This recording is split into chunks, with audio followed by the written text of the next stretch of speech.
I will not make any deals with you. I've resigned. I will not be pushed, filed, stamped, indexed, briefed, debriefed, or numbered. My life is my own.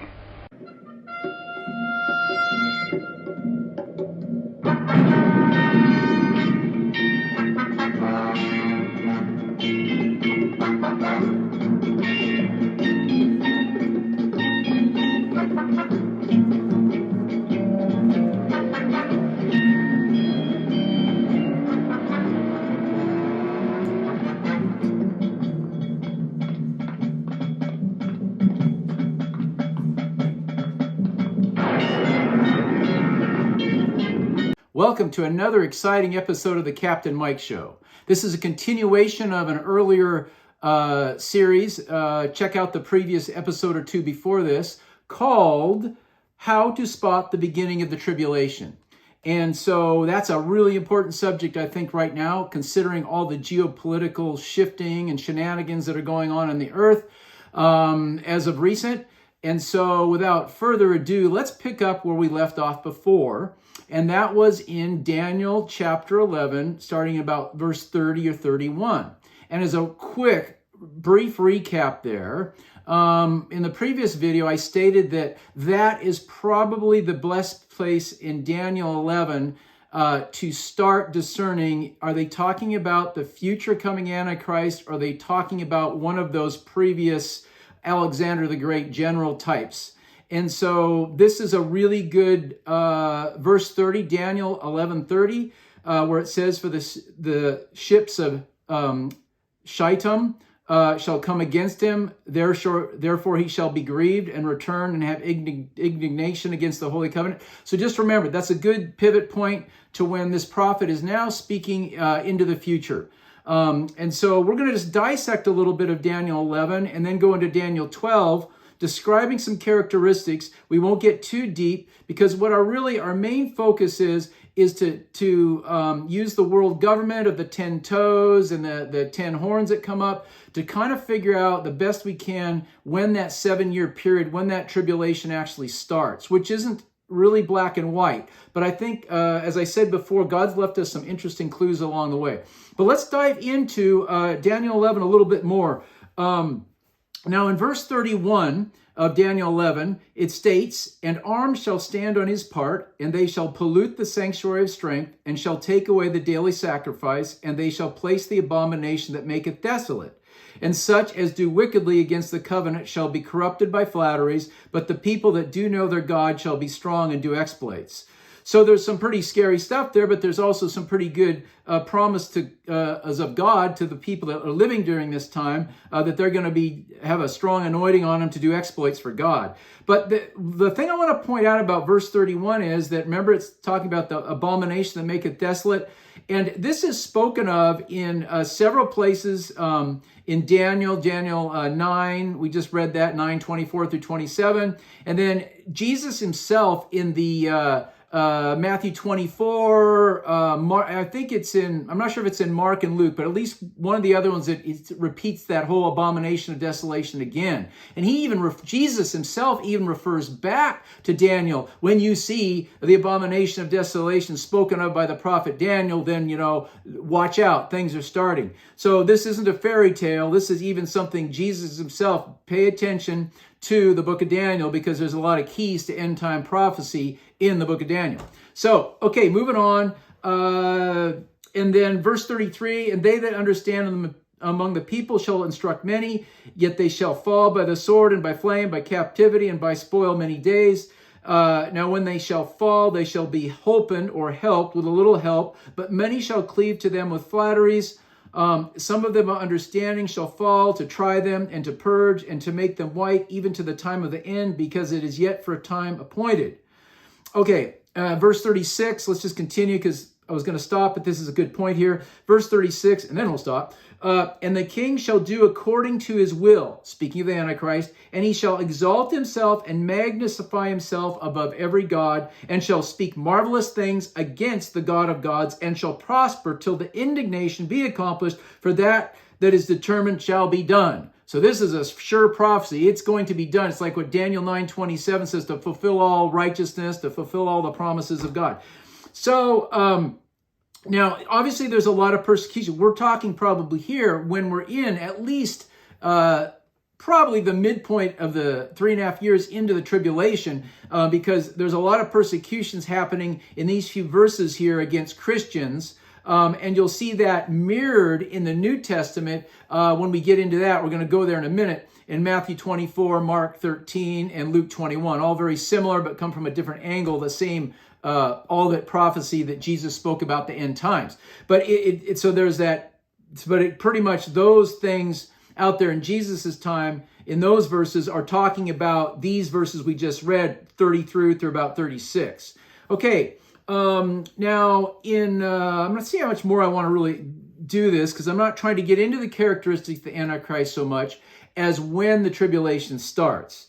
Now, I think worthy of note, though, would be, let's skip over to Daniel 11:40, verse 40, a few verses ahead of where we read. And at the time of the end, so obviously talking about the end times, shall the king of the south push at him, and the king of north shall come against him like a whirlwind, with chariots and with horsemen and with many ships, and he shall enter into the countries and shall overflow and pass over.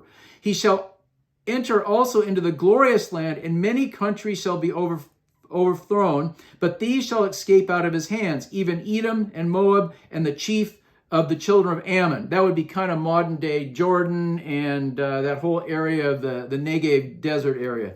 But anyhow, the important thing I want to pull out of verse 40 and 41 is it's very interesting. Even though it is world government, and there is, if you want to buy and sell, there's a mark of the beast, not everybody's happy about it. So the king of the south comes against the Antichrist. Nobody likes to have a boot stamped on their neck. It's not popular in any era. So and that's actually, I believe that refers back to Daniel chapter 2 we just read, where the feet of that image that Nebuchadnezzar saw are partly clay, partly iron, because there's the iron controls everything, but the clay, which is kind of like that human element, is resisting and fighting against it, and it never really mixes.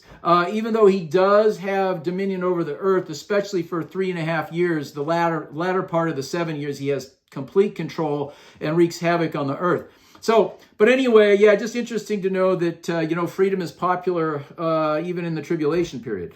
Okay. And then read, if you want to read on your own further down there, there's some more wars that are trying to come against him. But the sad thing and the scary thing, if you read, many countries fight him, but he passes through and overcome. Basically, it's saying that they are not able to stand him. He has too much modern artillery. I don't know if it's a supernatural demonic power that he has. Of course he has.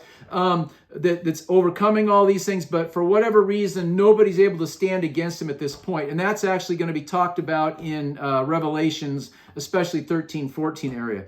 But anyway, let's go to chapter 12 of Daniel. Okay, and this is the sobering part about the tribulation in general. It doesn't really help us determine before or when it is, but it's worthy of note. Okay, especially the first couple verses of Daniel chapter 12.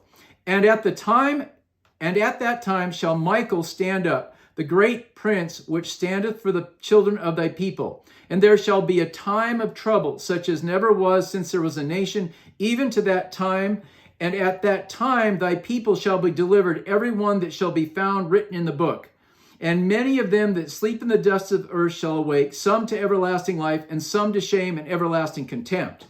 And they that will be wise shall shine as the brightness of the firmament, and they that turn many to righteousness as the stars forever and ever.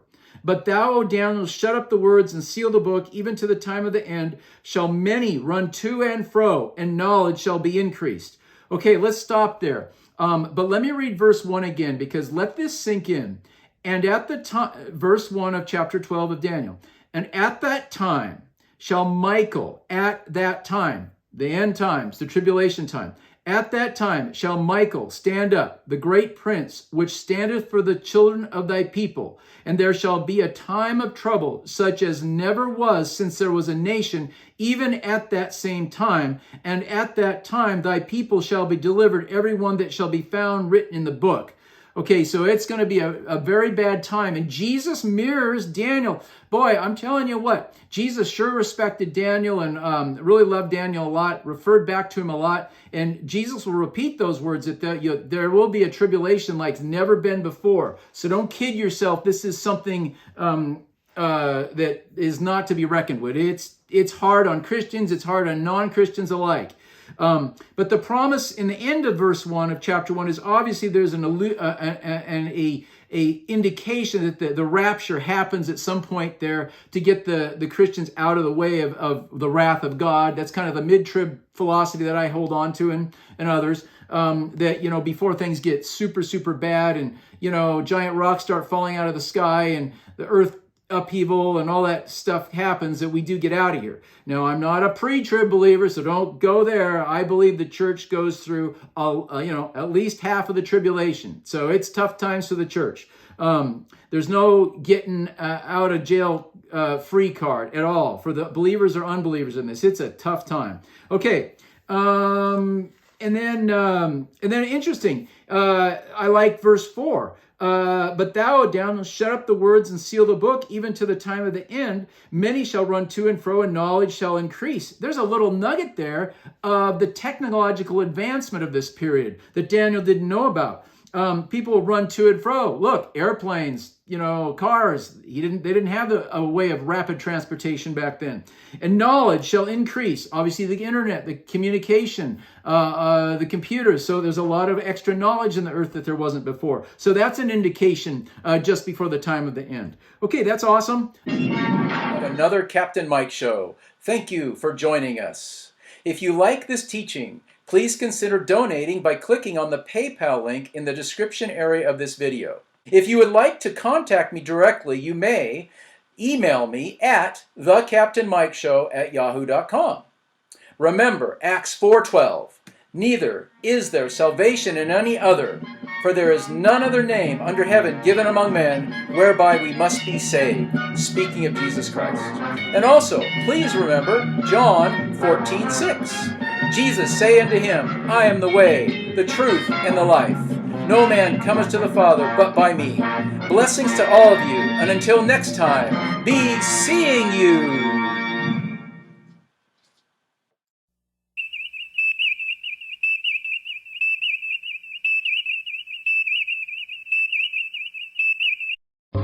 Be seeing you.